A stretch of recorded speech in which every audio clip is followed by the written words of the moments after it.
Guys, Assalamualaikum warahmatullahi wabarakatuh.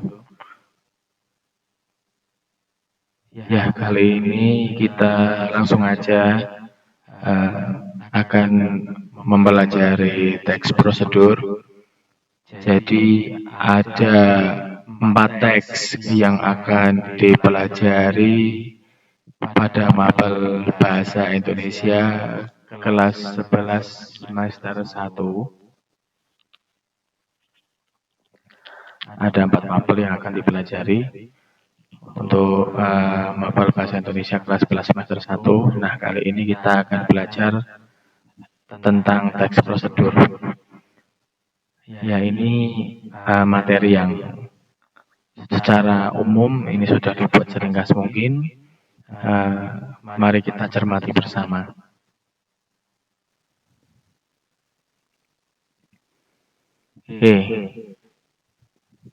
Berkaitan dengan teks prosedur, ini kita akan mempelajari konsep dasarnya, struktur dan kebahasaan dari teks prosedur. Sebelumnya kalian pasti sudah sering mendengar kata prosedur ya. Nah, prosedur ini apa sih sebenarnya?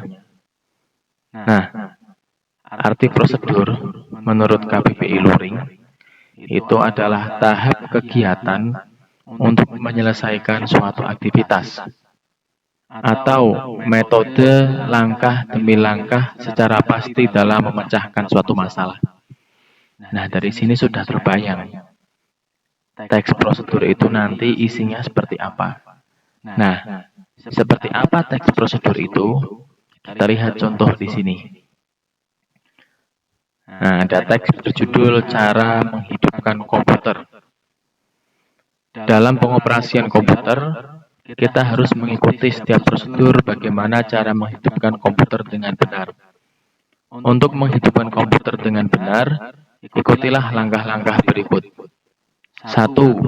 Buka penutup layar monitor, CPU, keyboard, dan printer. 2. Pastikan saklar yang menyediakan arus listrik terhubungkan dengan kabel power ke stabilizer atau CPU komputer. 3. Tekan tombol power pada CPU dan tombol power monitor. 4. Komputer akan booting. Tunggu proses ini sampai selesai. 5. Setelah selesai proses booting, komputer siap digunakan. Nah, di sini jelas. Tadi kita sudah tahu bahwa arti dari prosedur itu metode atau langkah-langkah. Nah, teks prosedur berjudul Cara Menghidupkan Komputer ini menjelaskan langkah-langkah cara menghidupkan komputer, mulai dari membuka penutup layar hingga terakhir proses booting. Nah, ini ada 5 langkah yang disebutkan. Jadi bisa kita simpulkan, apa itu teks prosedur? Teks prosedur merupakan teks yang berisi tahapan-tahapan untuk mengerjakan atau membuat sesuatu. Nah, teks prosedur ini mempunyai karakteristik sebagai berikut. Yang pertama, menggunakan pola kalimat imperatif. Nah, contohnya ini ada buka penutup layar monitor. Nah, ini kalimat imperatif. Buka, ya, menyuruh atau memerintah. Ya, kalimat imperatif itu kalimat perintah. Buka penutup layar. Tekan tombol power. Pastikan saklar yang menyediakan arus listrik terhubungkan. Nah, ini kalimat imperatif. Nah, kemudian yang kedua menggunakan kata kerja aktif. Ya, kata kerja aktif itu biasanya diawali dengan me. Nah, contoh di sini menyediakan, ya, pastikan saklar yang menyediakan arus listrik terhubungkan. Nah, ini ada kata kerja aktif yaitu menyediakan. Oke, berikutnya menggunakan konjungsi, setelah, sebelum, dan lain-lain. Dan yang keempat, ciri atau karakteristik dari prosedur adalah menggunakan keterangan waktu, tempat, atau cara untuk merinci suatu langkah kerja.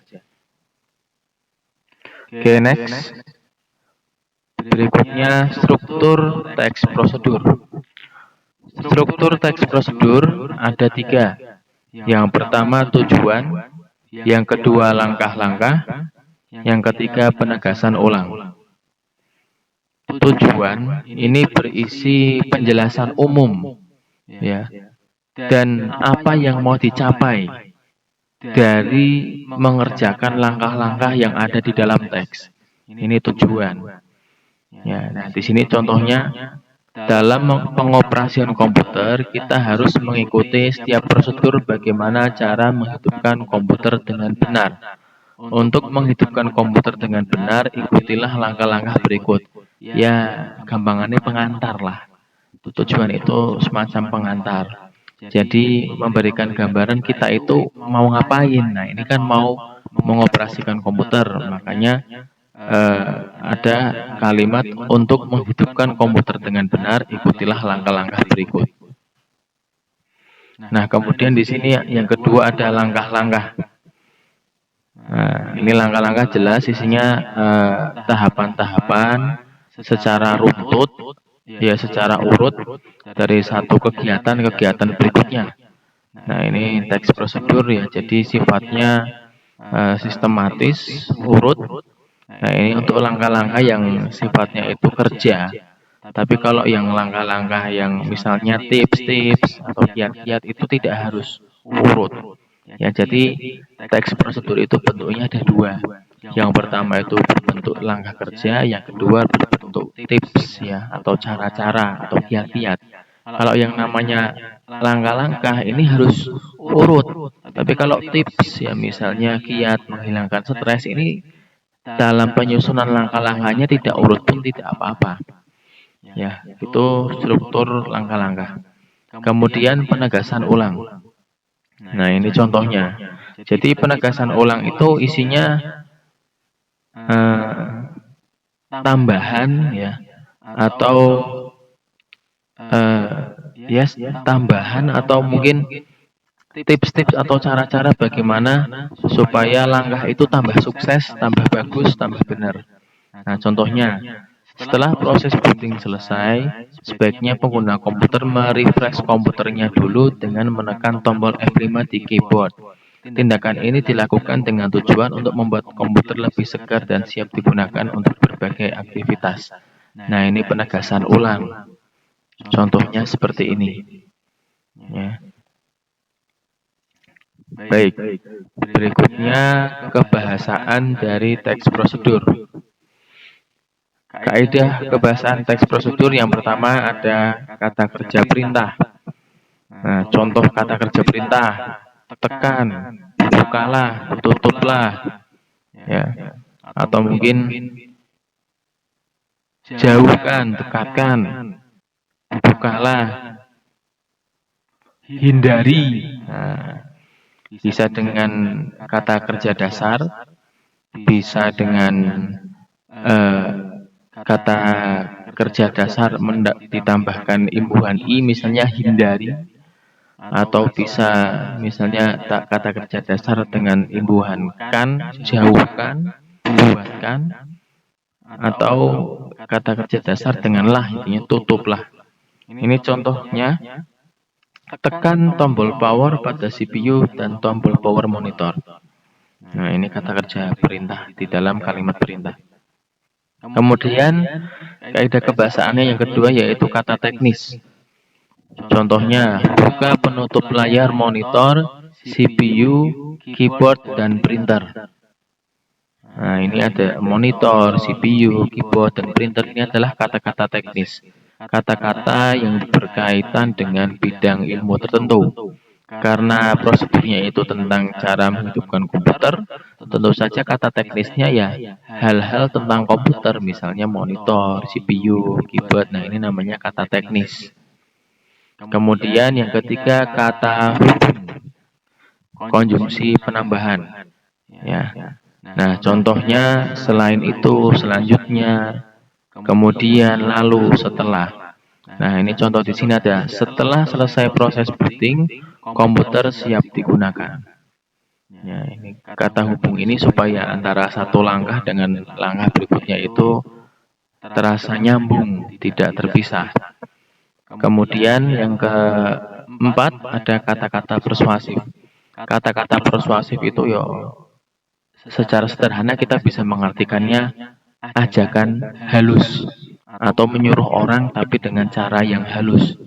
Nah, tanda-tandanya bahwa itu adalah kata-kata persuasif bagaimana? Tanda-tandanya ada kata sebaiknya, seharusnya, penting, lebih baik. Nah, ini mengajak tapi secara halus, tidak menyuruh secara langsung. Misalnya, bukalah pintu itu, tapi dengan kata yang lebih halus. Seharusnya pintunya dibuka. Nah, ini kan kata-kata persuasif. Nah, ini di sini contohnya sebaiknya pengguna komputer merefresh komputernya dulu. Kemudian yang kelima, itu di dalam teks prosedur biasanya ada rincian benda, alat yang dipakai, ukuran, warna benda. Nah, ini contohnya. Tambahkan gula. Nah, ini kan gula ini kan benda yang digunakan. Nah, dirinci gulanya itu seberapa banyak. Oh, 2 sendok makan. Berarti tambahkan gula sebanyak 2 sendok makan. Nah, 2 sendok makan ini adalah rincian. Nah, oke, itu tadi sedikit ya, cukup singkat materi prosedur ini, memang tidak terlalu banyak. Nah, tugas untuk kamu buat peta konsep tentang materi dalam slide PowerPoint. Buat sekreatif mungkin, buatlah sekreatif yang kamu bisa. Jika memungkinkan, gunakan bolpen atau pensil warna-warni supaya terlihat menarik. Contohnya kayak gini nih. Nah, ini contoh peta konsep.